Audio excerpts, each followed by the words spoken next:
Hello, everyone. Today, I want to talk about something that's at the root of so many of our problems, whether they're personal struggles, relationship issues, or even the conflicts we see on a global scale. It's a concept that can sound intimidating or even a bit philosophical at first: ego death.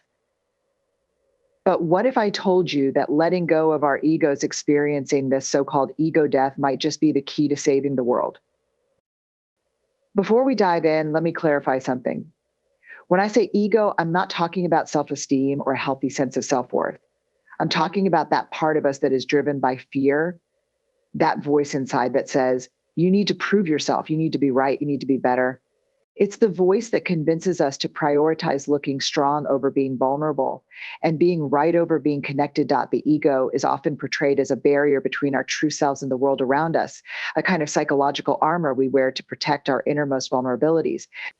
This armor is built from the very human need to defend ourselves from pain, discomfort, and the fear of being seen as flawed or inadequate. At its core, the ego seeks to maintain an image of control and strength, driven by the desire to be admired, respected, and ultimately validated. We construct this protective layer piece by piece throughout our lives, influenced by societal expectations, upbringing, and past experiences. It becomes a defense mechanism we rely on to shield ourselves from the discomfort of uncertainty and the pain of rejection. However, while this armor might feel like a safety net, it often becomes a prison that keeps us from experiencing genuine connection. When we operate from a place of ego, our primary concern is to appear strong, capable, and unassailable. We fear that showing vulnerability will expose us to judgment or criticism, so we present a polished, impenetrable front. We might hide behind accomplishment, status, or a curated image of who we think we're supposed to be. The irony is that in trying to protect ourselves from harm, we end up isolating ourselves. The thicker the armor, the less we let others in, and the more disconnected we become from our own authentic emotions and from the people around us. In personal relationships, the armor of ego manifests in various ways. It might look like defensiveness when someone offers us feedback, as we perceive any critique as a threat to our self image. It might show up as an inability to admit mistakes, driven by a fear that acknowledging our flaws will make us seem weak or less competent. We push people away with our need to be right, prioritizing the preservation of our ego over understanding and empathy. In this sense, the ego doesn't just protect us from external criticism, it also shields us from the discomfort of self-reflection. We avoid confronting the parts of ourselves we don't like or the painful truths we'd rather ignore. This is why ego-driven behavior often leads to conflict, misunderstanding, and emotional distance. The very armor that's meant to protect us becomes a barrier to intimacy and trust. In professional settings, the ego's armor can be particularly destructive. Many of us have encountered leaders or colleagues who seem more interested in being right than in solving problems, more focused on their own image than on the well-being of the team. These behaviors stem from a place of insecurity, masked by arrogance or a need for control. The ego tells us that admitting we don't have all the answers is a sign of weakness, that showing uncertainty will make others lose respect for us. But this drive to appear infallible can stifle innovation, prevent collaboration, and create a toxic work environment where people are afraid to speak up, share ideas, or challenge the status quo.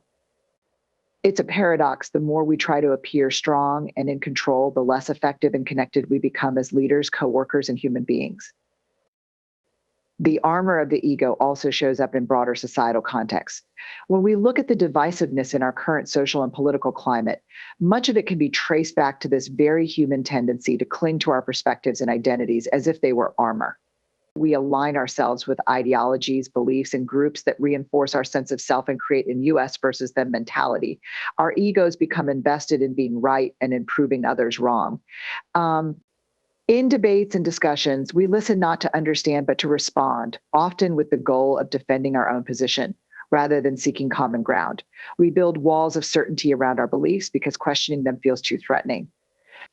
Admitting we might be wrong would mean exposing ourselves even momentarily to the discomfort of uncertainty, which the ego interprets as vulnerability and weakness. The ego-driven need to protect our image and beliefs at all costs is a significant barrier to empathy. When our primary concern is preserving our sense of superiority or rightness, we struggle to see the humanity in others, particularly those who hold different views. Instead of engaging with compassion or curiosity, we become defensive, dismissive, or even aggressive. The armor we wear blocks us from experiencing true connection, from feeling empathy for others, and from understanding perspectives beyond our own. It creates a cycle where our desire to protect ourselves actually increases the conflict and division we were trying to avoid. The most profound aspect of this ego armor is its insidiousness. It often operates subconsciously, shaping our reactions and decisions without us even realizing it. We might convince ourselves that we're acting out of rationality, justice, or a desire for excellence, but beneath these justifications often lies a deeper need to protect our fragile sense of self. We mistake the armor for strength, believing that if we can just maintain control and keep up the facade, we'll be safe from judgment, pain, or failure. But in reality, this kind of strength is brittle. It's built on fear rather than courage, on insecurity rather than confidence.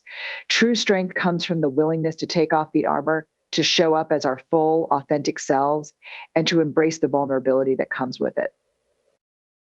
When we become aware of this dynamic, we start to see how often we use our ego as a shield and how much it costs us. It keeps us from experiencing the depth of connection and joy that comes from being open and vulnerable. It robs us of the opportunity to grow, to learn from our mistakes, and to truly connect with others on a human level. The armor of ego, rather than protecting us, actually prevents us from living a life of authenticity, empathy, and meaningful connection. It becomes clear that while the ego's armor might feel like a form of protection, it's actually a heavy burden we carry, a burden that, if we choose to let go of, could lead us to a deeper sense of freedom, connection, and fulfillment. The illusion of control is one of the ego's most pervasive and deceptive tricks. It convinces us that if we can just manage all the variables in our lives, we can avoid discomfort, pain, and failure. This illusion gives us a false sense of security, making us believe that we have the power to dictate the outcomes of our experiences. The reality, however, is much different. Life is inherently uncertain, filled with unpredictable events and forces beyond our influence. Yet our egos push us to deny this truth. We try to grasp control tightly, believing that if we can just make the right decisions, anticipate every risk, and perfect our plans, we can shield ourselves from anything that might hurt us. This obsession with control often starts in childhood as we learn to navigate a world that feels unpredictable and sometimes harsh. We develop coping mechanisms that give us a sense of agency over our environment. As we grow, these coping strategies become more complex, morphing into a need to control not just our actions, but the actions of others, the outcomes of our efforts, and even the perceptions people have of us. The ego tells us that this kind of control is possible and, more importantly, necessary. It frames control as the path to safety, success, and happiness.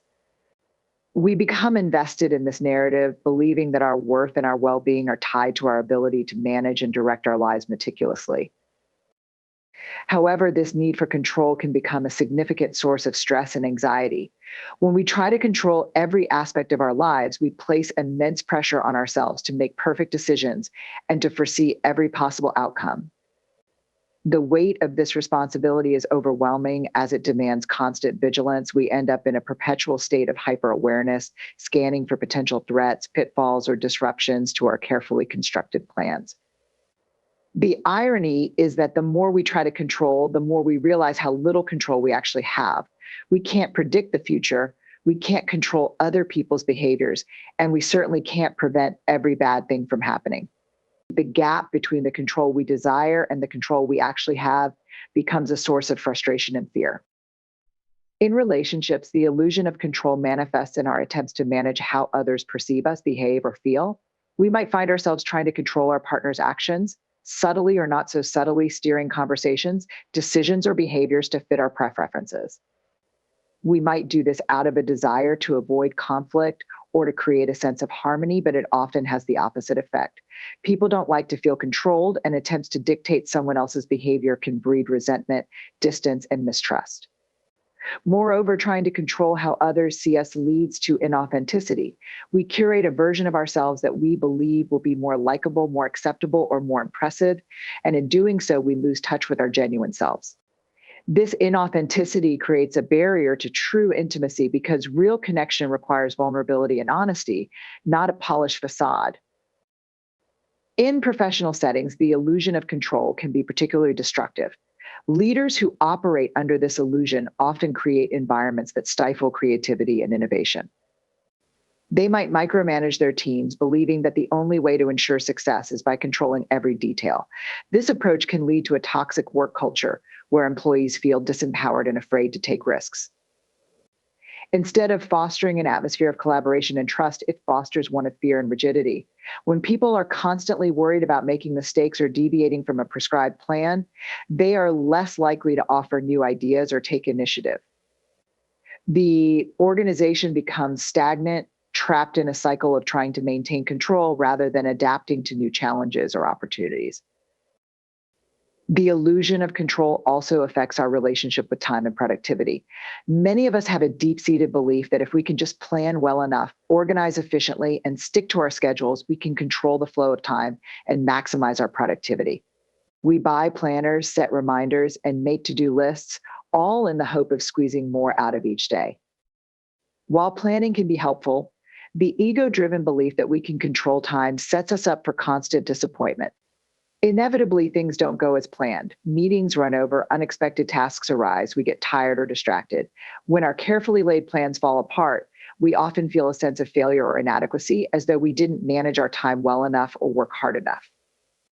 This feeds a cycle of stress and self-criticism, even though the reality is that no amount of planning can completely control the unpredictability of life. On a broader scale, the illusion of control can influence how we respond to global issues like climate change, political instability, or economic uncertainty. These are complex, systemic problems that no single person or small group can solve alone. Yet, our egos often trick us into believing that if we just find the right strategy, the right leader, or the right policy, we can fix these issues entirely.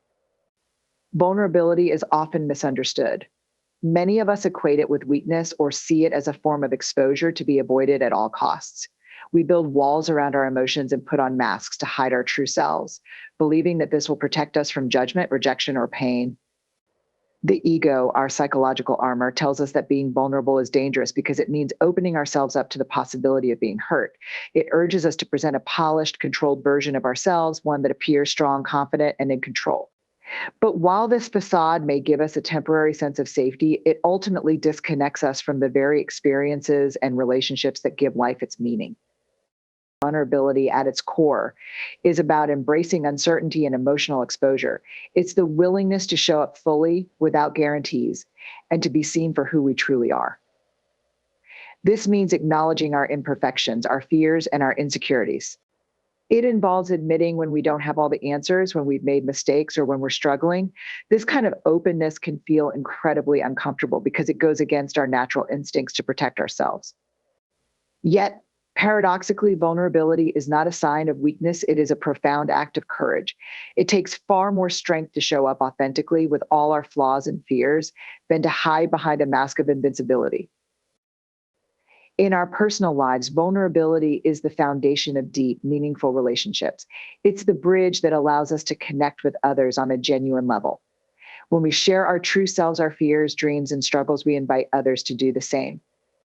This mutual openness creates a space of trust and empathy where real connection can flourish. Consider the difference between a surface-level conversation and a moment when someone shares something deeply personal and honest. The latter creates a bond, a sense of understanding and shared humanity. It's in these moments of vulnerability that we feel seen, heard, and valued. The walls of ego that keep us feeling safe also keep us isolated. By daring to be vulnerable, we let down these walls and allow for the possibility of real, authentic connection. In romantic relationships, vulnerability is the key to intimacy. It's easy to stay on the surface, to share only the parts of ourselves we think are lovable or impressive. But true intimacy requires us to reveal the parts we're afraid others might reject, the parts we're not proud of, the fears we harbor, the insecurities that gnaw at us. It means saying, I'm scared of losing you, or I feel insecure about this, or I love you, even though that makes me feel exposed. These admissions are raw and real, and they come with the risk of being hurt. But they also open the door to a deeper kind of love, one built on honesty and mutual acceptance. When both partners are willing to be vulnerable, the relationship becomes a safe space where both people can grow and heal together. In professional settings, vulnerability can seem counterintuitive. We often associate success with confidence, decisiveness, and a strong, unshakable persona. Admitting uncertainty or asking for help can feel like a risk to our credibility or authority. But in reality, vulnerability is a powerful tool for effective leadership. When leaders are willing to be vulnerable, admitting when they don't have all the answers, sharing their challenges, or seeking input from others, they create an environment of trust and collaboration. It signals to their team that it's okay to be human, to make mistakes, and to learn from them. This openness fosters a culture where innovation can thrive because people are not afraid to take risks or share unconventional ideas. It creates psychological safety where employees feel valued for their contributions, not just for their successes, but also for their willingness to engage in the messy process of problem solving. Vulnerability is also essential for creativity and innovation. The creative process is inherently uncertain. It involves taking risks, experimenting with new ideas, and putting forth something that might be criticized or rejected. When we let our egos drive us, we become more focused on perfection and less willing to take the risks necessary for true creativity. We fear failure because we equate it with personal inadequacy. But embracing vulnerability means being willing to fail, to put out work that might not be perfect, and to learn from the process rather than being paralyzed by the fear of judgment. It's about saying, this might not work, but it's worth trying. This openness to failure and feedback is what drives innovation and allows us to grow as creators. On a societal level, vulnerability can be a transformative force. In a world often divided by differences in opinion, background, and experience, it's easy to retreat into the safety of our own perspectives and echo chambers. We hold tight to our beliefs, unwilling to consider other viewpoints because doing so might require us to admit we don't have all the answers. But when we allow ourselves to be vulnerable, when we listen with an open heart, admit our biases, and acknowledge the limits of our knowledge, we open the door to empathy and understanding. Vulnerability allows us to bridge the gaps between us, to see beyond the labels and stereotypes, and to connect on a human level. It's the antidote to the fear and defensiveness that drives so much of our conflict. In moments of crisis or difficulty, vulnerability also becomes a source of strength. Admitting we are struggling or that we need help is not easy, especially in cultures that prize self-sufficiency and stoicism. But it's precisely in these moments that vulnerability becomes a lifeline. When we reach out and share our struggles, we find that we are not alone. Others step in to offer support, share their own experiences, and provide comfort. This collective vulnerability creates a sense of community and shared resilience. It reminds us that we are all in this together, that suffering and uncertainty are part of the human experience, and that there is strength in acknowledging our need for one another. Vulnerability, when embraced and expressed, has a remarkable ripple effect that extends far beyond the initial act. It starts with one person's willingness to be open and authentic, but its impact can influence entire communities, transforming the dynamics of relationships, teams, and even broader societal interactions. When one person chooses to be vulnerable, it sends a powerful message that it's okay to be human, to be imperfect, and to experience emotions deeply. This act of openness creates a ripple, touching the lives of others who witness it and inviting them to respond in kind. The ripple effect of vulnerability is a process of unlocking and unblocking, where one person's courage to be real paves the way for others to do the same. In personal relationships, the ripple effect of vulnerability can be transformative. Imagine a scenario where two friends are having a conversation about their lives. One of them decides to share a struggle they've been facing, perhaps a fear of failure, anxiety about the future, or a recent emotional setback. This admission of vulnerability, though risky, creates a shift in the dynamic. The friend who listens feels the impact of this honesty and is likely to feel a deeper connection and trust because of it. The act of one person opening up can create a safe space for the other to share their own feelings and struggles. It's as if the initial vulnerability gives permission for the other person to lower their defenses, to take off their own armor. Suddenly, the conversation deepens, moving away from superficial small talk to a space of real, authentic connection. Both individuals leave the interaction feeling seen, understood, and closer to one another, simply because one person was brave enough to be real. In romantic relationships, the ripple effect of vulnerability is often what turns a good relationship into a deeply fulfilling one. It starts with small moments, admitting when we feel insecure, sharing a fear we've been holding on to, or simply expressing love without any guarantee of how it will be received. These moments might seem small, but they can profoundly change the course of a relationship. When one partner chooses to be vulnerable, it sets a tone for the relationship as a whole, establishing it as a safe space where both people can show up fully without fear of judgment. This creates a cycle of openness. One person's vulnerability encourages the other to share more of themselves, deepening the bond. Over time, the cycle builds trust and intimacy, creating a relationship where both partners feel safe being their authentic selves. The effects of this kind of deep connection can extend beyond just the couple, influencing how they interact with friends, family, and their wider social circles.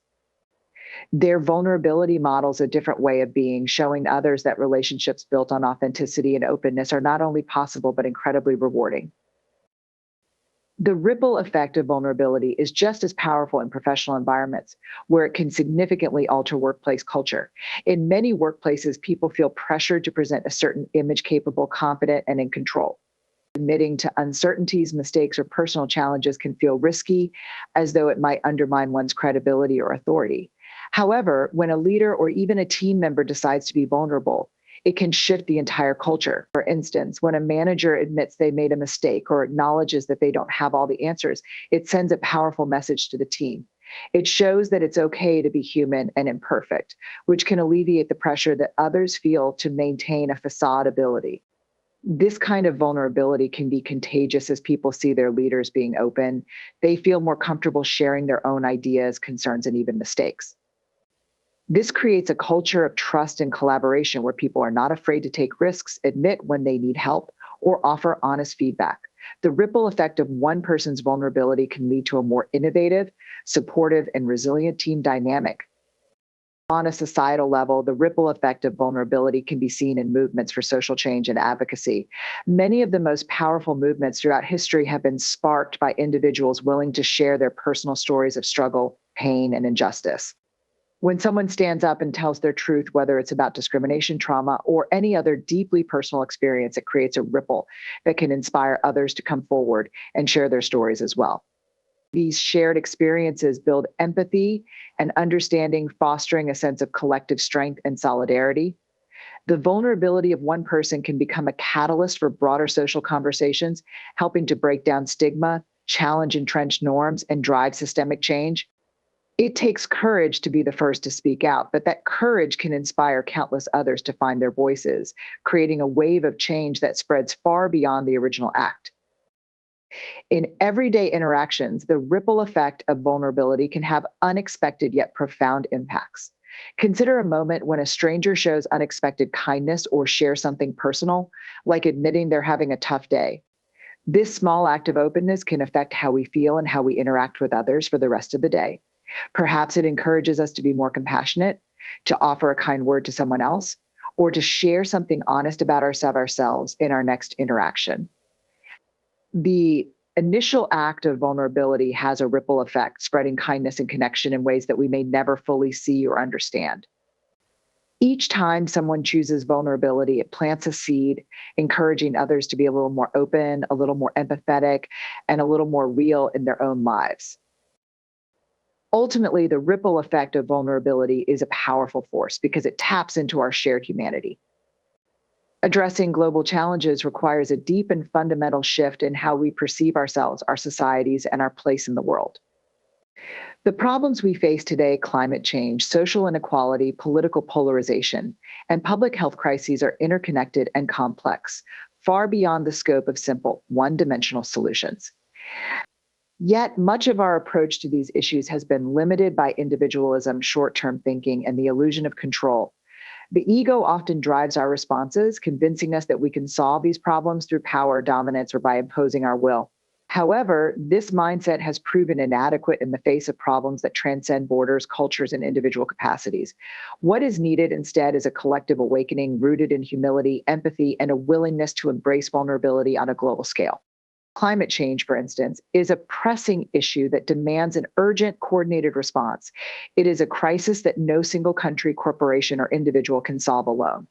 Yet the ego often stands in the way of meaningful action. Many leaders, driven by national interests, economic gain, or political power, resist the vulnerability required to make substantial changes.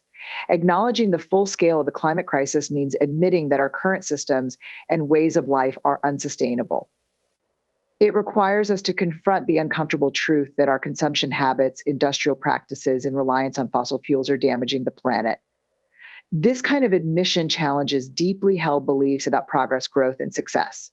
However, if we continue to let our egos dictate our actions, insisting that we can continue with business as usual or that small incremental changes are enough, we risk exacerbating the problem to a point where the damage is irreversible.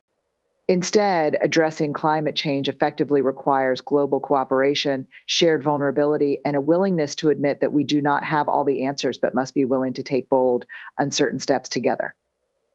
Social inequality is another global challenge that demands a collective response rooted in vulnerability and empathy. The vast disparities in wealth, access to education, healthcare, and opportunities create a world where the gap between the privileged and the marginalized is growing wider by the day. Addressing these inequalities requires those in positions of power and privilege to confront uncomfortable truths about their advantages. It involves acknowledging the systemic nature of these disparities, which are often maintained by policies and practices that benefit a select few at the expense of many. This kind of self-reflection is not easy because it requires individuals and institutions to confront their own complicity in perpetuating these inequities. It involves a willingness to listen to the experiences of those who have been marginalized and to approach the issue with a mindset of learning rather than knowing.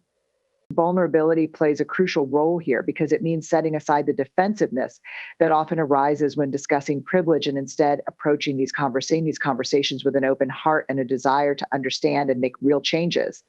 Political polarization, both within and between nations, is a growing global concern that hinders our ability to address shared challenges effectively.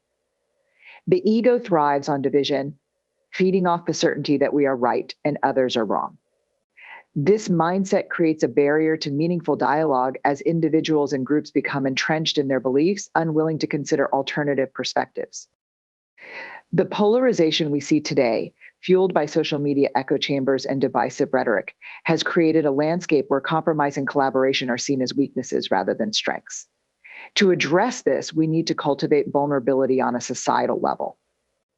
It involves leaders and citizens alike being willing to admit when they might be wrong, to engage in conversations with those who hold different views, and to seek common ground even when it feels uncomfortable. This doesn't mean abandoning core values, but rather approaching dialogue with a genuine willingness to listen and learn. When people feel heard and understood, the barriers between us and them begin to dissolve, creating space for collaboration and collective problem solving. Public health crises, such as the COVID-19 pandemic, have highlighted the need for a collective, vulnerable approach to addressing global challenges.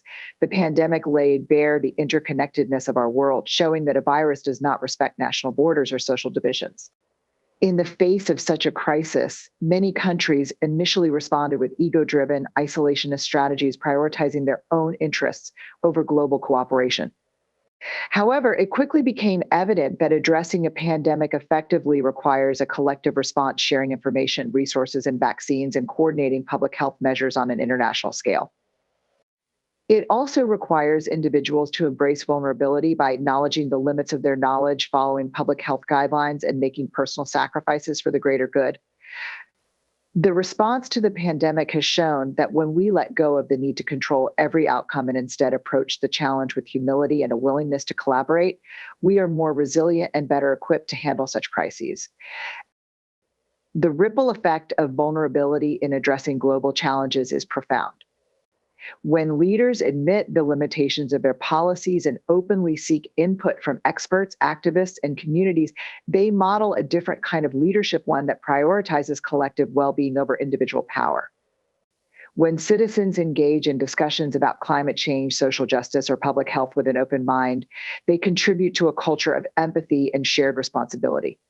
Each act of vulnerability, whether it's a corporation choosing to take a hit in profits to implement sustainable practices or a political leader acknowledging a mistake, sends a message that it's okay to not have all the answers. This mindset encourages a more collaborative approach to problem solving where the focus shifts from individual agendas to collective goals. To make significant progress on global issues, we need to embrace a new paradigm, one that moves away from ego-driven control and towards shared vulnerability and interconnectedness. This shift requires us to see ourselves as part of a global community where our actions and decisions impact not just our immediate surroundings, but the entire planet. It involves a deep recognition of our shared humanity, where the struggles of others are seen as our own and the solutions we seek are pursued not for individual gain, but for the collective good. By embracing vulnerability, we create a space for empathy, innovation, and true collaboration, paving the way for sustainable solutions to the complex challenges we face. Courage is often portrayed as a grand, heroic act running into danger, standing up against an oppressor, or leading a charge in the face of overwhelming odds. We celebrate the stories of great leaders, soldiers, and activists who faced immense challenges and persevered with seemingly unshakable resolve. But courage is not always about bold, dramatic actions. True courage often looks much quieter and simpler than we expect. It is found in everyday acts of showing up, being vulnerable, and making the choice to live authentically despite the risks of rejection, failure, or discomfort. In a world that tells us to prioritize safety, certainty, and control, choosing to embrace vulnerability is an act of profound bravery. It requires us to step out of our comfort zones, confront our fears, and face the unknown with an open heart. One of the most significant barriers to living courageously is our fear of vulnerability. We fear being exposed, judged, or rejected, and so we build walls around ourselves to create a sense of safety. We put on masks and adopt personas that we believe will protect us from criticism or hurt.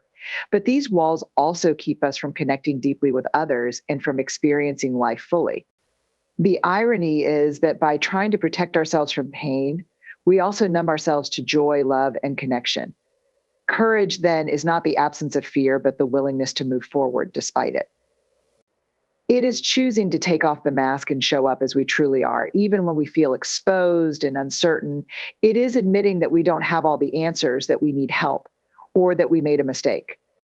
It is the willingness to be imperfect and to allow others to see our flaws. Courage is also about embracing discomfort and uncertainty. We live in a world that craves certainty and control. We make plans, set goals, and create routines to give ourselves a sense of predictability. But life is inherently uncertain, and the unexpected is always around the corner. Trying to control every aspect of our lives is not only impossible, but also exhausting. It keeps us trapped in a cycle of anxiety and frustration as we try to force outcomes that are beyond our control. True courage lies in letting go of this need for control and learning to embrace the uncertainty of life. It means being willing to take risks, make mistakes, and step into the unknown without guarantees of success. It means trusting that even if things don't go as planned, we have the resilience to adapt and the strength to overcome whatever challenges come our way. In our personal relationships, a call to courage means daring to have difficult conversations. It is easy to avoid conflict, to sweep issues under the rug, and to pretend that everything is fine when it is not. But this avoidance only creates distance and resentment over time. Courage means choosing to address issues head on, to have the conversations that we fear might hurt or upset others. It means being honest about our needs, boundaries, and feelings, even when it feels uncomfortable. This kind of bravery builds stronger, more authentic relationships because it creates a foundation of trust. When we are willing to be honest and vulnerable, we give others permission to do the same. We create a space where real connection can happen because we are no longer hiding behind facades or pretending to be someone we're not. In our professional lives, a call to courage means stepping out of our comfort zones and taking risks. It is about daring to speak up in meetings, share new ideas, or challenge the status quo. It can be terrifying to put ourselves out there, especially when we fear judgment or criticism.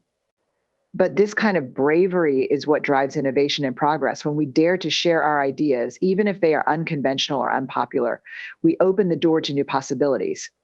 We create space for creativity and collaboration where diverse perspectives can come together to solve problems in new ways. Courage in the workplace is also about owning our mistakes and taking responsibility for our actions.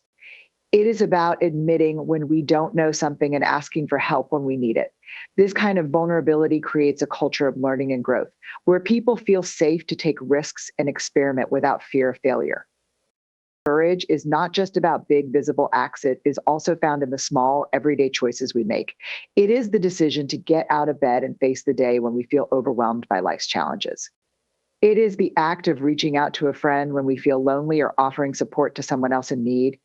It is choosing to be kind in a world that can often be harsh and unkind.